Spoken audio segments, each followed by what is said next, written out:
శ్రీమాత్రే నమః. ఎన్ని పూజలు చేసినా కష్టాలు తీరట్లేదా?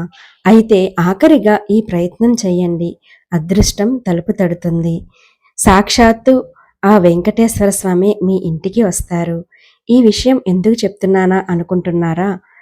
ఇప్పుడు నేను చెప్పబోయే విషయం ఈ వీడియో మొత్తం చూడండి, మీకు అర్థమవుతుంది. అలాగే వీడియోని చూశాక లైక్ చేసి సబ్స్క్రైబ్ చేసుకోండి. కొంచెం ఈ వీడియోని షేర్ చేయండి. ఇంకొంతమందికి ఈ వీడియో చేరుకుంటే ఇంకొంతమందికి కూడా ఇలాంటి విషయాలు తెలుస్తాయి. ఇక మనం వీడియోలోకి వెళ్ళిపోదాము. ఎన్ని పూజలు చేసినా ఫలితం లేదని చెప్పి చాలామంది బాధపడుతూ ఉంటారండి. కానీ మనలో చాలామంది దేవుడిని పూజిస్తారు. కానీ ఎన్ని పూజలు చేసినా ఫలితం ఉండట్లేదా? అయితే ఆఖరికి ఇలా చేసి చూడండి. ఖచ్చితంగా మీ కష్టాలన్నీ నెల తిరగకుండానే తీరిపోతాయి. ఎంతో ఎంతో మంది జీవితాలను కాపాడి వారిని గొప్ప స్థాయికి ఎదిగేలా చేసిన కొన్ని అద్భుతమైన జ్యోతిష్య పరిహారాల గురించి ఈ వీడియోలో తెలుసుకుందాము. ఈ వీడియోకి ముందుగా శ్రీమాత్రే నమః అని ఒక కామెంట్ చేయండి. మన జ్యోతిష్య శాస్త్రాల ప్రకారం మీ కుటుంబానికి పితృదోషం ఉంటే మీరు ఎన్ని పూజలు చేసినా ఫలితం ఉండదు. ఇది చాలా మందికి తెలియని విషయం. కాబట్టి ప్రతి అమావాస్య రోజున చనిపోయిన మీ పెద్దలకు నీటితో తర్పణం వదిలి నమస్కారం చేసుకోండి. పితృదోషాలన్నీ తొలగిపోయి తరతరాల తరగని ఐశ్వర్యం సిద్ధిస్తుంది. ఇక అత్యంత శక్తివంతమైన వ్రతాలలో 7 శనివారాల వ్రతం ఒకటి. జీవితంలో ఒక్కసారైనా సరే ఈ 7 శనివారాల వ్రతాన్ని చెయ్యాలట. ఈ వ్రతాన్ని ప్రారంభించిన 3 వారాలకే మీ కుటుంబంలో మంచి జరగడం ప్రారంభమవుతుంది. అయితే ఈ సప్త శనివార వ్రతాన్ని ఎలా చేయాలంటే, ఏదైనా ఒక శనివారం ఈ వ్రతాన్ని ప్రారంభించి వరుసగా 7 శనివారాలు వెంకటేశ్వర స్వామిని పూజించాలి. మొదటి శనివారం ఉదయాన్నే తలస్నానం చేసి ఇంటిని పూజ గదిని శుభ్రం చేసుకోవాలి. వెంకటేశ్వర స్వామి పటం ముందు 7 పిండి దీపాలు వెలిగించాలి. ఒక్క పిండి దీపంలో 7 ఒత్తులు వేసి నువ్వుల నూనెతో కానీ ఆవు నెయ్యితో కానీ దీపారాధన చెయ్యండి. వెంకటేశ్వర స్వామికి ఇష్టమైన తులసి దళాలతో ఓం నమో వెంకటేశాయ అని 108 సార్లు జపిస్తూ పూజించాలి. పూజలు నైవేద్యంగా బెల్లం కలిపిన పడపప్పు, అలాగే కొన్ని రకాల పండ్లను నివేదించాలి. పూజ గదిలో స్వామివారి ముందు కూర్చొని స్వామికి ముడుపు కట్టాలి. ఒక పసుపు రంగు వస్త్రంలో ముద్ద కర్పూరము, 2 తులసి దళాలు, పసుపు కుంకుమలు, కొన్ని అక్షతలు, అలాగే దక్షిణంగా 7 రూపాయి బిళ్ళలను వేసి 3 ముడులు వేసి ముడుపు కట్టండి. మీ కోరికలు నెరవేరాలని స్వామివారిని వేడుకుంటూ ముడుపు కట్టాలి. ఈ ముడుపును మీ పూజా గదిలోనే వెంకటేశ్వర స్వామి పటం ముందు ఉంచి 7 శనివారాల పాటు దీపారాధన చెయ్యండి. 7 వారాల పూజ ముగిసిన తరువాత 8వ శనివారం ఆ ముడుపును మీ పూజా గది నుండి తీసి మీ దగ్గరలో ఉన్న వెంకటేశ్వర స్వామి దేవాలయానికి వెళ్ళి ఆ ముడుపుతో పాటు కొంత డబ్బును హుండీలో వేయండి. ఇలా చేయడం సులభంగా 7 వారాల వ్రతాన్ని ఎవరైనా చేసుకోవచ్చు. అయితే ఈ ఆడవారి మధ్యలో నెలసరి వస్తే ఆ వారం వదిలేసి మరో వారం చేసుకోవచ్చు. ఈ వ్రతాన్ని చేసే ఆడవారు 7 శనివారాల పాటు మాంసాహారం తినకూడదు. అయితే ఈ వ్రతాన్ని మేము చెయ్యలేము అనుకునేవారు ప్రతి నెలలో ఒకసారి సంకట చతుర్థి వస్తుంది. ఈ ఒక్కరోజు వినాయకుడిని పూజించి ముడుపు కడితే మీ కష్టాలన్నీ తొలగిపోయి కోరిన కోరికలు నెరవేరుతాయి. ఇక ఈ శక్తివంతమైన వ్రతాలతో పాటుగా ప్రతి ఒక్కరూ కొన్ని నియమాలు పాటించాలి. అప్పుడే మీరు గొప్ప స్థాయికి ఎదుగుతారు. ప్రతిరోజు ఉదయం స్నానం చేసిన తరువాత మీ ఇంటి బయట తూర్పు ముఖంగా నిలబడి సూర్యదేవుడికి నమస్కారం చేసుకోండి. ఒక నెల రోజుల పాటు ఇలా చేసి చూడండి. ఇక మీరు ఆశ్చర్యపోయే శుభ ఫలితాలు కలుగుతాయి 100% కూడా. అలాగే మీ ఇంట్లోకి వెంటనే లక్ష్మీదేవి అడుగు పెట్టాలంటే ఆడవారు తెల్లవారుజామున నిద్రలేచి ఇంటి ముందు చీపురుతో శుభ్రం చేసి మీ ఇంటి గడప పైన పసుపు నీళ్లు చల్లి ఇంటి ముందు ముగ్గు వేసుకోండి. ఇలా ప్రతిరోజు చేస్తూ ఉంటే మీ ఇంట్లోకి వెంటనే లక్ష్మీదేవి అడుగు పెడుతుంది. ఇక డబ్బును ఆకర్షించే అత్యంత శక్తివంతమైన మొక్కలలో మనీ ప్లాంట్ మొక్క ఒకటి.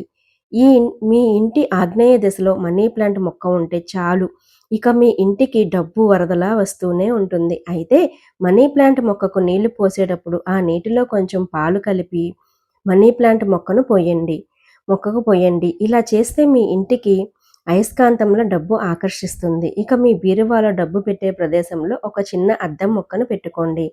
ఆ అద్దంలో డబ్బు ప్రతిబింబిస్తే మీ సంపద రెట్టింపు అవుతుందని వాస్తు నిపుణులు వివరిస్తున్నారు. అలాగే గోమాతలో 33 కోట్ల మంది దేవతలు నివసిస్తారు. కాబట్టి సాక్షాత్తు లక్ష్మీ స్వరూపమైన గోవును పూజిస్తే చాలు. ఇక మీ కష్టాలన్నీ వెంటనే తీరిపోతాయి. గోమాతకు ఆహారంగా అరటిపండ్లు తినిపిస్తే మీ కుటుంబం మొత్తానికి చాలా మంచి జరుగుతుంది.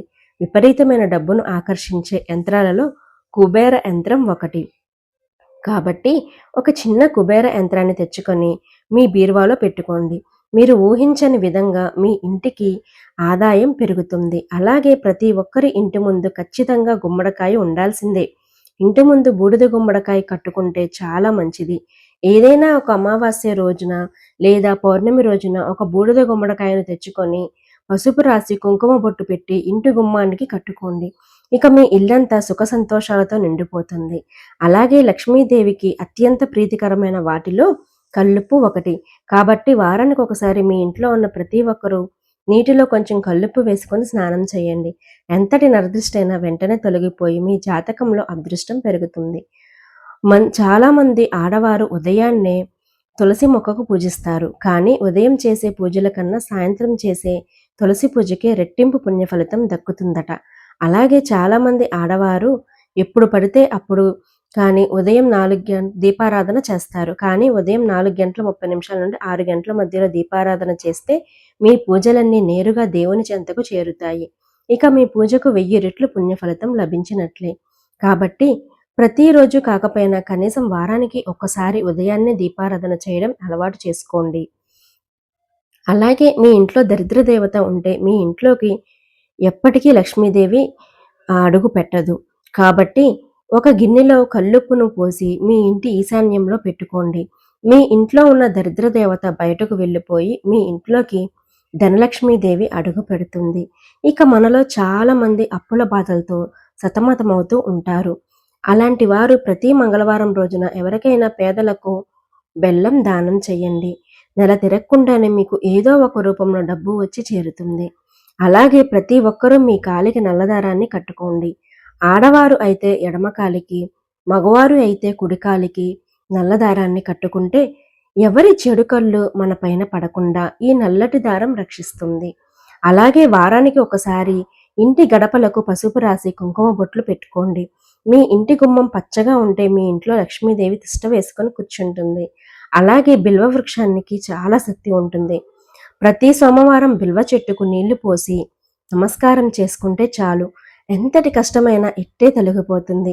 ఒక్కసారి ఈ పరిహారం ప్రయత్నించి చూడండి. ఇక ప్రతి శనివారం రోజున రావి చెట్టు వద్దకు లక్ష్మీదేవి వస్తుందట. కాబట్టి ప్రతి శనివారం రావి చెట్టుకు 7 ప్రదక్షిణాలు చేస్తే చాలు. అతి త్వరలోనే మీరు ధనవంతులు అయ్యే అవకాశం ఉంటుంది. ఇక ఇంట్లో దీపారాధన చేసేటప్పుడు గులాబీ పూలతో దేవుడిని పూజించండి. సంపూర్ణ లక్ష్మీ కటాక్షం కలుగుతుంది. అలాగే పూజలో దేవునికి నైవేద్యంగా బెల్లం ముక్క నివేదించండి. దేవుని ఆశీర్వాదం సంపూర్ణంగా కలుగుతుంది. మీ భర్త ఆదాయం బాగా పెరగాలంటే మీ ఇంటి ఉత్తర దిశలో నీటి కలశం పెట్టుకోండి. ఒక రాగి చెంబులో నిండుగా నీళ్లు ఉత్తర దిశలో పెట్టుకుంటే మీ భర్త ఆదాయం విపరీతంగా పెరుగుతుంది. అనారోగ్య సమస్యలతో బాధపడేవారు ప్రతిరోజు మహామృత్యుంజయ మంత్రం చదవండి. తద్వారా అనారోగ్య సమస్యలు తొలగిపోయి మీ ఆయుష్ పెరుగుతుంది. ఇక రాత్రిపూట నిద్రపోయే ముందు వంటగదిలో ఎంగిలి పాత్రలు లేకుండా చూసుకోండి. రాత్రిపూట ఎంగిలి పాత్రలు ఉంటే మీ ఇంటిని దరిద్రం వెంటాడుతుంది.